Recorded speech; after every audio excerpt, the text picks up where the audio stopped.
नमस्कार। संतोष की रिपोर्ट में आप सबों का स्वागत है। और आज हम संतोष की रिपोर्ट में हम बात प्रदेश की शिक्षा मंत्री मिथिलेश तिवारी को लेकर सोशल मीडिया में भ्रष्टाचार से जुड़े एक मसले को लेकर जिस तरीके से अटैक किया जा रहा है, इस अटैक का कोई मतलब नहीं है। हमें भी बहुत सारे लोग अलग अलग प्लेटफॉर्म से जुड़े हुए लोग इस तरीके उन पर जो आरोप है, उन पर जो मुकदमा दर्ज हुआ, उसका पूरा दस्तावेज भेजे जा रहा है। देख रहे हैं हम। हाँ, केस है, एफआईआर में नाम है, निगरानी विभाग ने केस किया है, बिहार विद्यालय परीक्षा समिति ने केस करने की इजाजत दी है। हाई कोर्ट में स्टे हो या सुप्रीम कोर्ट में स्टे हो, उससे कोई मतलब नहीं है। केस है और बहुत ही गंभीर आरोप है। लेकिन एक बात समझ लीजिए, बिहार बदल गया है। बिहार में राम राज्य की स्थापना हुई है। बिहार में राम राज्य की तरह शासन व्यवस्था चल रहा है।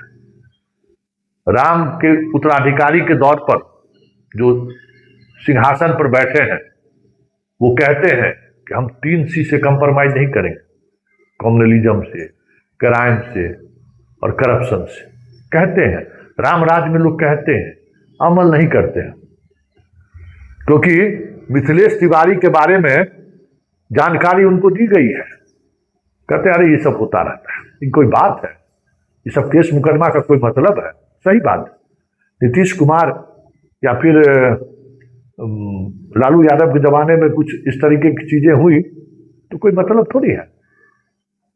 नीतीश कुमार की सरकार बनी और रामानंद सिंह, यही संजीव सिंह परवत्ता वाले के पिताजी पर एक मामला को मीडिया के सामने ला दिए, जो अभी कांठी के विधायक है। इस्तीफा देना पड़ा तुरंत। जीतन राम मांझी को इस्तीफा देना पड़ा, उन पर एक मुकदमा था। मेवालाल चौधरी, उन पर एक मुकदमा था जिसको लेकर नीरज दा पूरा हाई तोबा मचाए हुए थे। शपथ ग्रहण के बाद उनको हटना पड़ा। तो नीतीश कुमार के 3C का मतलब था, और उसमें अगर आप सवाल खड़ा कर दिए तो सरकार उस पर एक्शन लेती थी। 20 वर्षों तक शासन व्यवस्था वैसे ही नहीं चली बिहार में। हर वक्त नीतीश कुमार को कसौटी पर लोग खड़े करने की कोशिश किया कि भाई अब फंसा नीतीश, अब फंसा नीतीश, अब शिकंजा में आया नीतीश।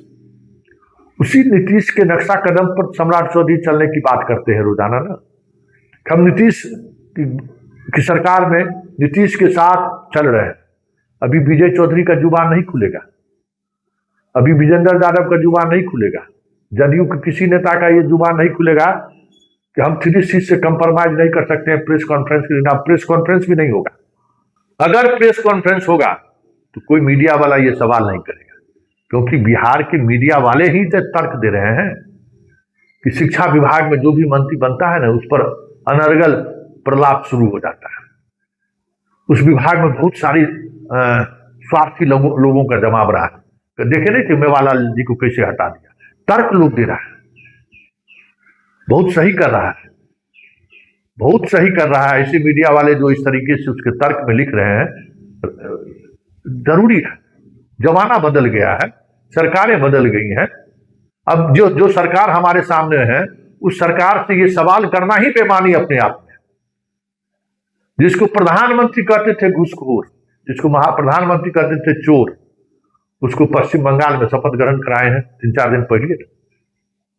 एगो का शपथ ग्रहण हो रहा है, जब तक कांग्रेस में था उसके पीछे ईडी सीबीआई सब लगा हुआ था, पूरी बंदरी सेना लगी हुई थी। आ गया यहाँ तो हो गया। अजीत पवार बेचारे अब इस दुनिया में नहीं है। अजीत पवार को लेकर क्या क्या बातें नहीं, सब सामने है आपके पास। तो बीजेपी में मतलब राम राज्य की कल्पना करने वाले शासन व्यवस्था में इस सब बातों का कोई मायने नहीं रखता है।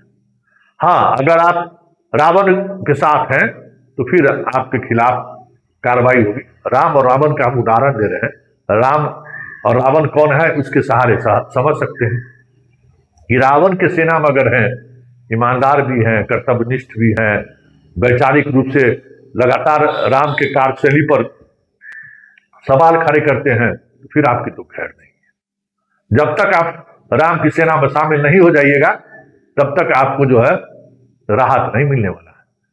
तो ये अब राम और रावण का विचार, मतलब जो एक संकेत था ना, वो बदल चुका है।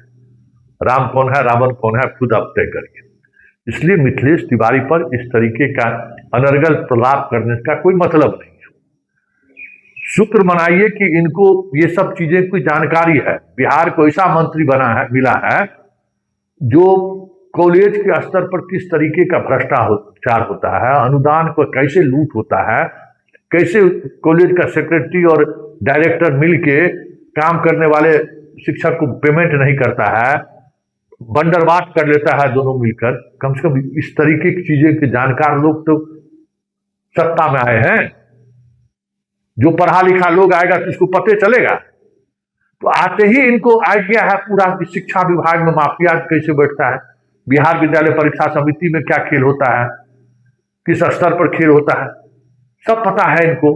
कॉलेज के एफिलिएशन लेने में क्या खेल होता है, कॉलेज में पढ़ाई लिखाई और परीक्षा के नाम पर क्या होता है, सब पता है ना। ऐसे ही शिक्षा मंत्री की जरूरत है इस प्रदेश को, जिनको शिक्षा विभाग के तमाम चीजों की जानकारी हो कि मास्टर साहब मार्क्स टू ड्यूटी का अटेंडेंस कैसे बनाता है इनको पता है, कैसे हाजिरी बनाकर इनके पार्टी के कार्यक्रम में मास्टर साहब झंडा धोता है इनको पता है, उसके लिए क्या किया जाता है। मतलब जितने तरीके की कुरीतियां शिक्षा विभाग में है जिससे पूरा बिहार तबाह है, उससे मंत्री जी अवगत है। तो प्रदेश को ऐसा ही डॉक्टर चाहिए ना भाई, प्रदेश को ऐसा ही शिक्षा मंत्री चाहिए ना, जिसको बीमारी के बारे में आइडिया हो।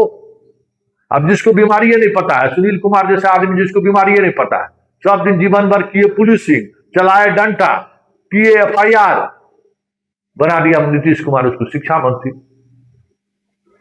चल गया कहां से देखिए रहे ना, कहीं दूर दूर तक कहीं कुछ शिक्षा विभाग में कुछ बचा है, सब बेपटरी। स्टूडेंट है तो टीचर नहीं, टीचर है तो स्टूडेंट नहीं। कम से कम मिथिलेश तिवारी जी के समय में ये नहीं होगा, ये बात आप सोच लीजिए, ये तय मानिए कि इनके कार्यकाल में ये सब नहीं होगा, क्योंकि इनके पास शिक्षा विभाग का पर्याप्त अनुभव है और उस अनुभव के सहारे बिहार की शिक्षा व्यवस्था बदलते हुए दिख जाए आपको तो कोई बड़ी बात नहीं है, क्योंकि ये लोग राम राज्य की स्थापना करने वाले लोग हैं। और राम राज्य का क्या मतलब है ये अब किसी से छुपा हुआ है क्या? छुपल है तो बताइए। तो राम राम करिए आप। अब घर बंद करके कॉलेज उलेज में जो सब ताला लगाने की जरूरत नहीं है। कौन ले जाएगा? जो भी ले जाएगा, जो भी घोटाला करेगा, सब जानने वाला है, तुरंत पकड़ लेंगे। करे तुम सुधरा नहीं है अभी तक, इसलिए अब तनाव लेने की जरूरत नहीं है। मिथिलेश तिवारी जी पर मुकदमा दर्ज है, सब सर्टिफिकेट है। आज की राजनीति में अगर आपके पास अगर इस तरीके की चीजें नहीं है तो आप राजनीति में फिट नहीं बैठिएगा। आज राजनीति में वही फिट बैठ सकता है जो सर्वगुण संपन्न, सब तरह, कोठा पर भी गया हो, मदिरा भी पिया हो, जेल का भी हवा खाया हो, और कभी कभी 420 में घोटाला भी किया हो। अगर ये सारा सर्टिफिकेट अगर आपका है तो आप परफेक्ट नेता ही नहीं, आप परफेक्ट मंत्री और मुख्यमंत्री भी बन सकते हैं। और ऐसे ही लोगों को जरूरत है देश को, क्योंकि जिस दिशा में जा रही है उस दिशा में अगर इस तरीके के जानकार लोग अगर नहीं बनेंगे तो बंटा खाली हो जाएगा ना भाई। चलिए, संतोष की रिपोर्ट में फिलहाल इतना ही, इजाजत दीजिए। व्याकुल होने की जरूरत नहीं है, ठीक है ना, सब ठीक हो रहा है, बैठ के देखिए। आप ही हमने चुने हैं तो किससे बात करिएगा नैतिकता का। चलिए, नमस्कार।